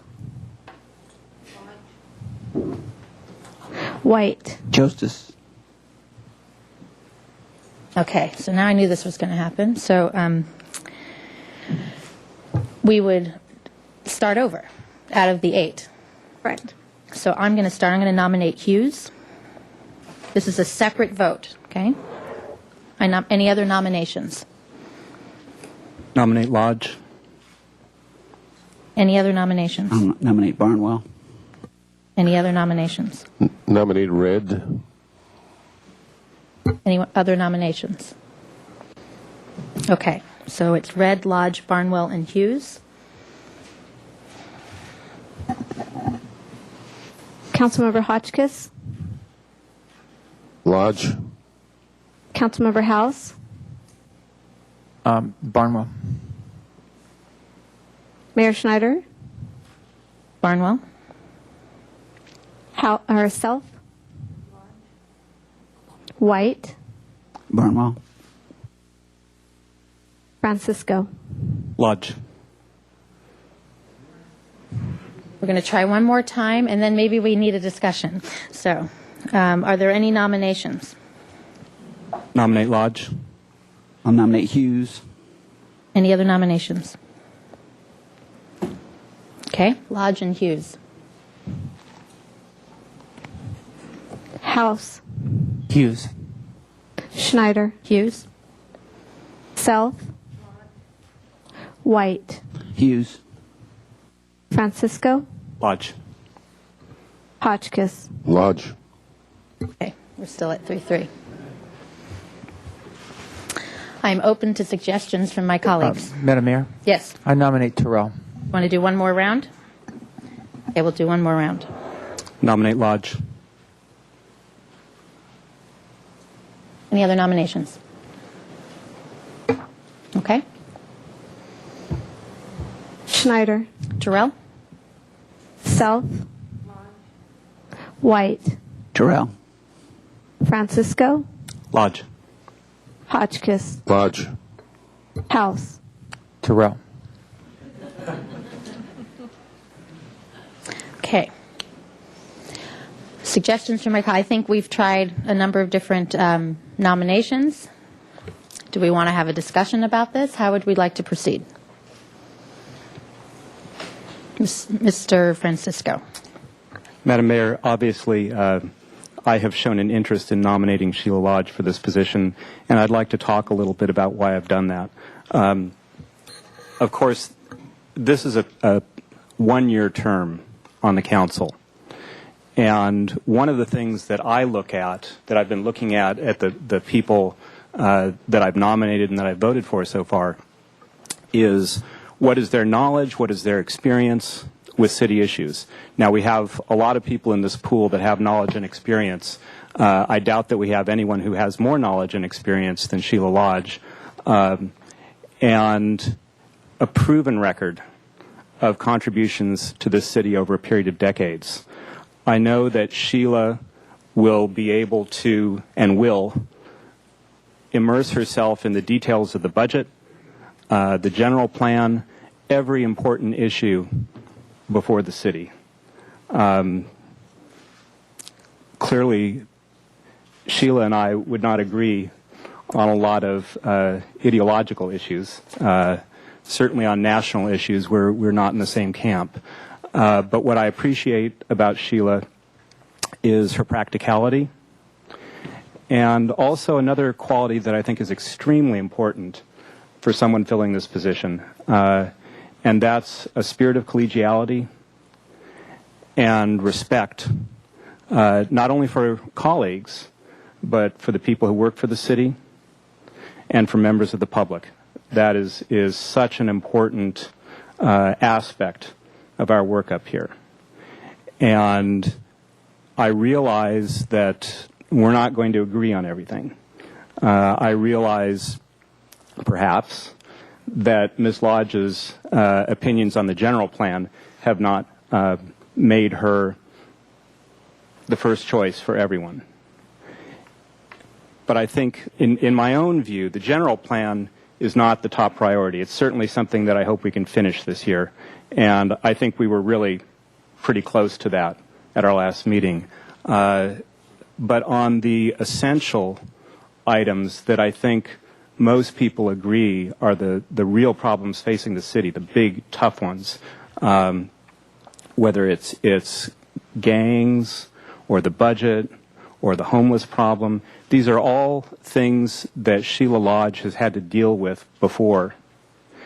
And I think that she would bring a moderate voice and fairness and wisdom to deliberating on those topics, and I think that she would be a great help to us as a council. Thank you. That was very eloquent. I'll make some comments, and then I see some other lights on. I have all due respect for Sheila Lodge, Commissioner Lodge, former Mayor Lodge, and I would agree with her on most national issues. We both have a connection with Planned Parenthood. We both have a connection with a lot of other community-wide events, and she has certainly served and continues to serve our city extremely well. The three I chose was Terrell, Barnwell, and Hughes, and I did that out of the multitude, the 46 applicants. So I was trying to think about how can we move forward. And as you said, Mr. Francisco, this is a one-year appointment, and also what's going to happen next year is an election. And I was looking to see what can be done to try to minimize the politics of this one-year appointment. And my final three, John Terrell, Brian Barnwell, and David Hughes, have publicly said that they will not run for that seat, which then hence makes that seat open. These three individuals are also, I think, highly competent and qualified to look to the major aspects of what is going to befront our city in the next year. Mr. Barnwell has just been on the council, certainly knows the ins and outs of detail, in recent detail, not only about budget and general plan, being on the Planning Commission, but also we have a major negotiations going on with solid waste next year, and he has an extensive background behind that. And then also dealing with youth violence prevention and homelessness.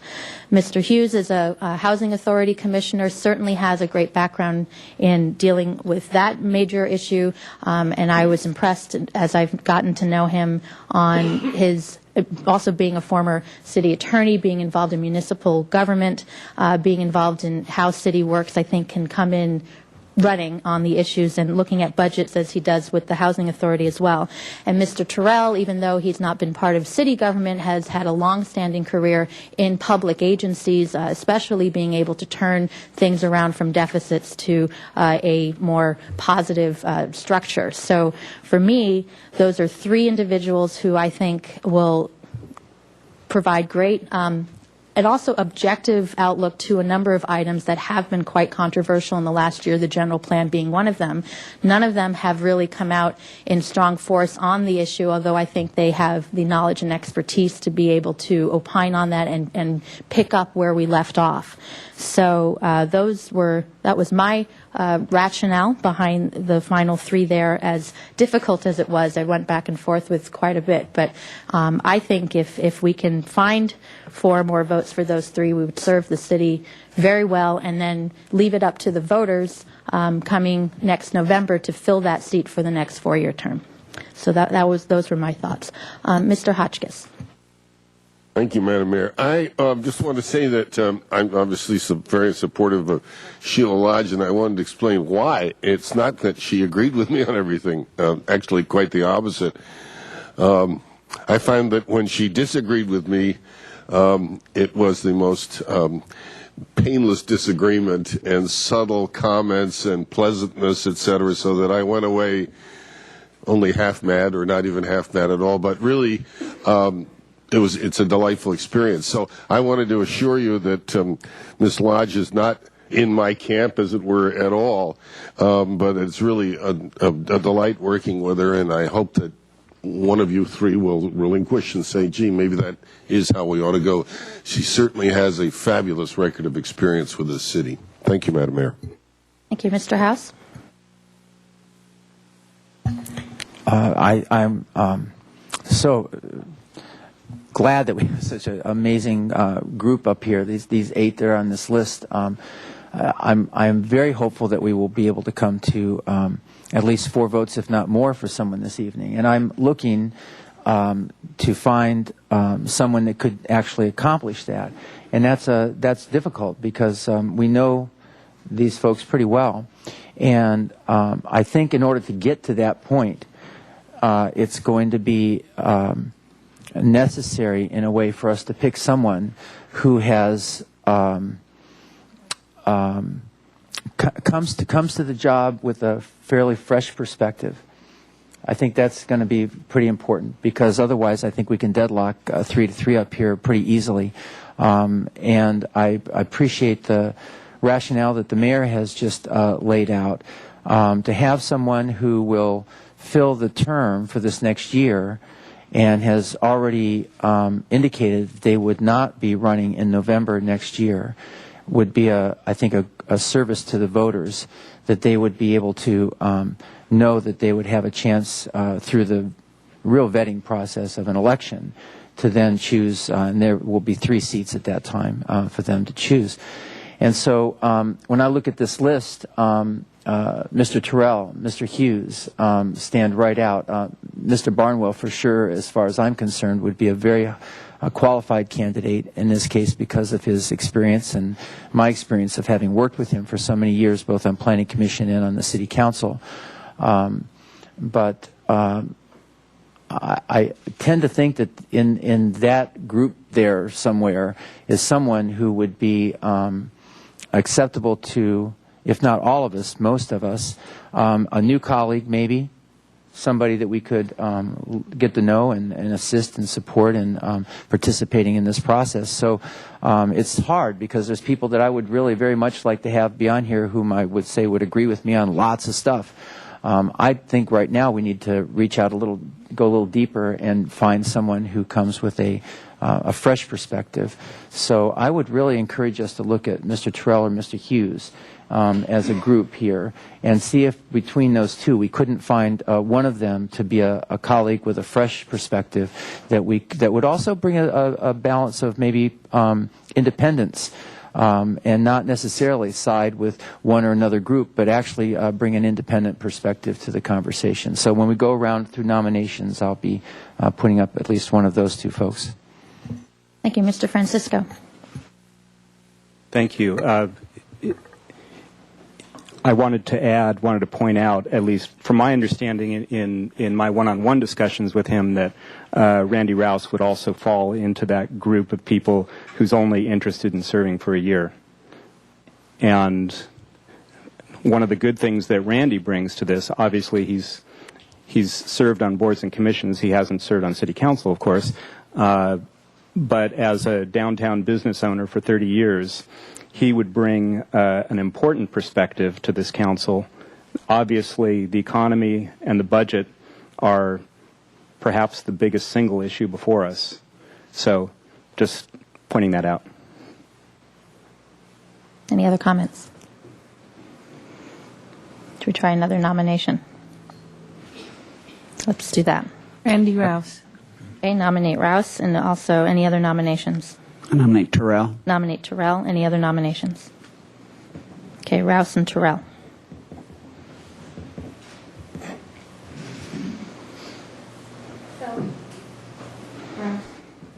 White, Terrell. Francisco, Rouse. Hotchkiss, House, Terrell? Schneider. Terrell. So much for a new face.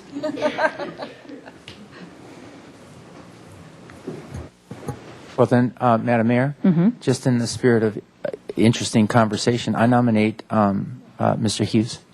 Okay, any other nominations? Rouse. Hughes and Rouse. Any other nominations? Okay. White, Hughes. Francisco, Rouse. Hotchkiss, Rouse. House, Hughes? Schneider, Hughes. Self.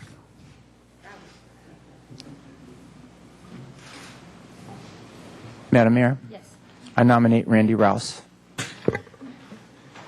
Any other nominations? I nominate Brian Barnwell. Any other nominations?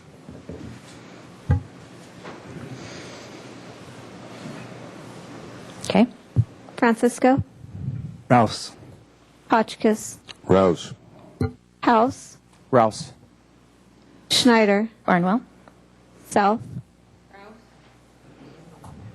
Received 4 votes. Okay, well, let's finish White. the vote. Barnwell. Okay, Mr. Rouse, welcome to the City Council.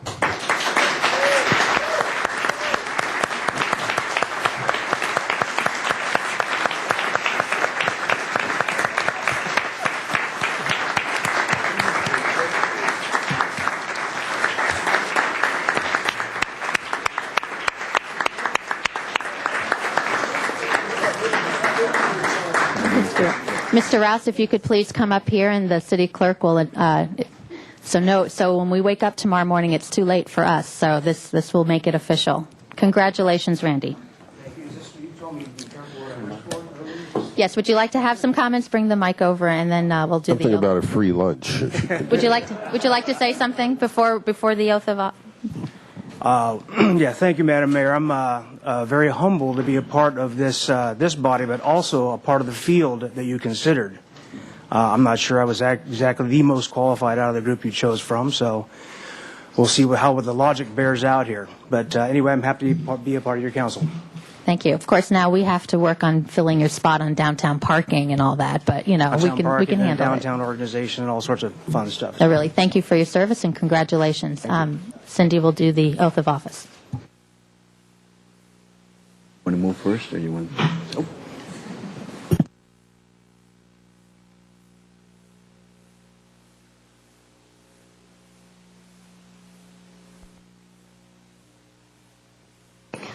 Do you solemnly swear or affirm that you will support and defend the Constitution of the United States and the Constitution of the State of California against all enemies, foreign and domestic, that you will bear true faith and allegiance to the Constitution of the United States and the Constitution of the State of California, and that you take this obligation freely without any mental reservation or purpose of evasion, and that you will well and faithfully discharge the duties upon which you are about to enter as a council member? I will.